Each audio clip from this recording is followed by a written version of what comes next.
नमस्कार मित्रांनो, मी दीपक अनाजी गोटे, लोकनियुक्त सरपंच देवळे. आपल्या गावामध्ये वर्षानुवर्षे जी पाणी टंचाईची समस्या जाणवत आहे. येत्या 9 फेब्रुवारीपासून जे आपले सार्वजनिक तळे असतील, केटीवेर असतील किंवा विहिरी असतील, अशा ठिकाणांवरून आपल्याला शेतीसाठी जे पाणी उपसा आपण करत आहोत, तो 9 फेब्रुवारीच्या नंतर आपल्याला करता येणार नाही.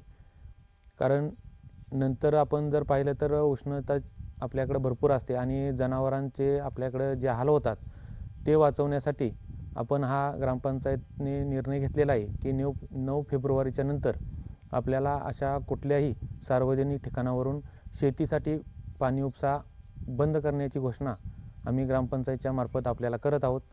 आणि 9 फेब्रुवारीच्या नंतर जी लोक असे आढळतील की जे पाणीसाठ्यामधून पाणी उपसा करत आहेत, तशा लोकांवर आपण ग्रामपंचायतच्या माध्यमातून कायदेशीर कारवाई करण्यात येईल.